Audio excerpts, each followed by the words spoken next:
That noise you're going to hear in the background in just a moment, don't worry about it. That's the air conditioner turning on. It's hot outside, so it's hot inside in my little cabin studio here, and I don't like to be hot. All right, now, what is it that I do, that little trick that I do that shuts down narcissists? And I know what you're thinking, and you're thinking you just ignore them, right? That's not it. I'm not saying that's a bad trick. It's a good trick. I like the gray rock method because it works, but the problem is sometimes you can't get away from these people. You may be related to them, you may have to work with them, you can't quit your job, right? I mean, you could, but you take a new job somewhere and there's another narcissist, maybe even worse, maybe more of them. So now we're talking about those circumstances where gray rock just doesn't work. You can't just get up and walk away. So what do? Well, here's what we're going to talk about. And number one is this, and we're going to flesh this out over the next few minutes, but make it a game. Make it a game. I mean, have fun with it. Because the narcissist is brutal. What they want to do is they want to make you depressed. They want to make you angry. They want to evoke every negative emotion they possibly can out of you.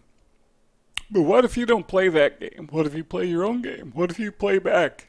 What if you return what they're doing right back at them and you have fun with it? Now, so number one is, well, make it a game. And number two is there's this thing, you've heard of it. It's called neuroplasticity. And what it literally means is to change your mind or to change your brain. Literally, I mean physically, biologically, neurologically, you change your brain. The more you do things differently, the more you learn to do those things. What you know how to do right this very moment, and you know probably how to do billions of things, like talk. There was a point in time in your life where you didn't know how to talk, and you began learning by speaking, right? You know what I'm talking about? This neuroplasticity, you rewired your brain. If you were around nobody ever who ever spoke, you wouldn't know how to speak. Now, you can't see it because I'm wearing black, but I'm wearing a sling because I had a shoulder replacement surgery, and putting on the sling is not an easy thing to do. But the first time I did it, yeah, I struggled through it. It took me a while, and I actually didn't do it right. But now I can put it on pretty quick, pretty fast. You know what that is? It's neuroplasticity. It means that I am learning through experience, through doing things. And we take neuroplasticity, changing your brain, and we use that in, I hate to call it a war or a fight, so let's call it in our game against narcissists. We're learning how to play the game. Do you play football? I don't. I mean, I've tried. I'm not very good at it. But the first time you go out and play, you get knocked down, right? That's just how it is. Okay, the air conditioner just kicked on. I told you it's going to happen. But you go out and you play football, you get knocked down, and you learn how not to get knocked down, right? And you tackle the other guy. He doesn't fall down, so you say, okay. Why do people play football, by the way? I don't like football because I don't like getting hurt. You know, I mean, you don't tackle people on the street. Well, you shouldn't. But when they play football, it's a game. They hurt each other on purpose, and they have fun doing it. I know guys who watch football on television, and they have a blast watching these guys hurt each other. It's a game. So you say, you know, dealing with narcissists is very painful. But think of it as playing the game. Yeah, you're going to get tackled sometimes, but make a game out of it. Apply neuroplasticity, learn how to do it, and get good at it. And I found that that works. And again, I prefer to go gray rock, avoid these people whenever possible, but sometimes you just can't. Number three is this. So when you're playing the game, watch out for those non-verbal controls. I mean, narcissists are really good at saying things. That would be a verbal control, but they're also good at not saying things. The way they treat you. The way they treat you in front of other people. The way they are so very dismissive. That is something that they are using against you. Now, I'm going to ask you a question. And the answer is very obvious. Why can't you do that? Well, you know, I'm not suggesting, I don't make recommendations. I'm just asking the question, could you do that? I mean, if the other guy could tackle you, can you tackle him? Can you put him in the spot or her in the spot that he or she is putting you in? Number 4, I love this one, is speak up. Even it kind of sounds funny when you do it. Because a narcissist wants to intimidate you, bully you, silence you just by overwhelming you. You know, there's something that somebody said one time and I thought was kind of cool. And they said, speak up even if it makes your voice shake, or even when your voice shakes. You've probably heard that before. And that's how you deal with a narcissist.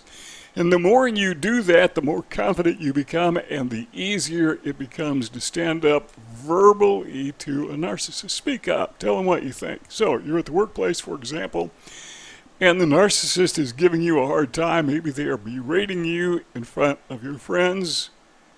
Return the shame. Because what they are doing, I mean, literally, what they are doing is they are stealing your sense of worth and applying it to themselves. They're boosting their ego. That's called supply. Take it back. That's just an idea. I'm not telling you you should do it. I'm telling you that when I do it, it seems to work. Now, isn't that going to escalate into an argument?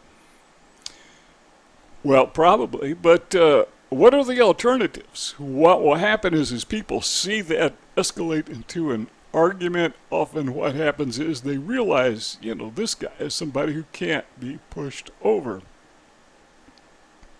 You're communicating non-verbally by standing up to the narcissist that you're not a doormat. Number 5 is talk about speak up. What about act up? No, I'm not talking about, you know, getting physical and being a jerk, but, you know, you may look odd, but use body language, use your posture, the way that you handle yourself. You know, walk with confidence when you're around the narcissist and they trying to bully you and push you out of the way. They want you to leave. What I find happens is rather than leave because the narcissist is trying to push me out, is I stay longer. You know, I make my presence be known. Neuroplasticity. You got to learn how to do that. It may not come natural to you. Then again, maybe it does. But give you an example. This is number 6. A lot of people, when they're around a narcissist, and narcissists love this, when you tremble, do you have trembling hands? You know, your hands kind of shake when you're being bullied. You can actually use that. I found to your advantage. One thing, I really don't have a problem with that, but one thing you do is just kind of hold up your hand while it's trembling and say, I must have a problem with, I don't know, I must have a problem with something I ate, or maybe I'm hungry, maybe I need to eat, or maybe I have a problem with glucose overload, or whatever you want to. But acknowledge it, you know, say, oh, look, I'm trembling. Now, the narcissist wants you to hide that because he wants to see you tremble in fear.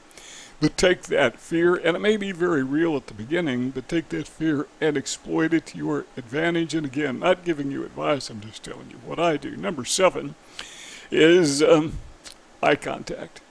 I'm not very good at eye contact, never have been because I'm autistic, but I've learned, you know, I'm over 70 years old. I'm in my 70s. I've learned a thing or two. I'm sharing with you those things that I've learned. Hopefully they can help you along the way, but eye contact, narcissists don't like you to look them in the eye, and you can make this a game. Now, I'm not saying that you stare them down like a Maui warrior, but that's just a little bit overboard. You just don't break eye contact with them. You can even kind of pleasantly smile. Very friendly, which communicates non-verbally that you're not intimidated, or if you want, you can even, sometimes I've found it necessary or beneficial, helpful to smirk at them. Narcissists are the owners of the smirk. Take it away from them. You can smirk at me. I can smirk at you. Make eye contact. Smile is number 8, or smirk. And number 9, we kind of alluded to this a moment ago, and that is just hang around. Narcissists want to push you out. And when they're done pushing you out, they want to push somebody else out. That's just another way of controlling you, of showing that they are in control, that they need supply from you. They're going to push you out of, maybe it's a job environment, maybe it's a church, maybe it's a school, social setting, maybe it's a family. They want to be dominant, and they want you to be submissive to them. You know, they're trying to climb their way up to the top of that hierarchy. They want to be the alpha whatever, alpha male, alpha female. I just hang around. Show them you're not going to be pushed. Stand your ground. I mean, stand your ground. That's advice that I'm giving to myself. There is a red circle in the lower right-hand corner. When you click on that, you join our family, subscribe to our YouTube channel. There is a rectangle lower left-hand corner. You squeeze on it. You click on that, and you access our past videos and keep on listening. See y'all next time.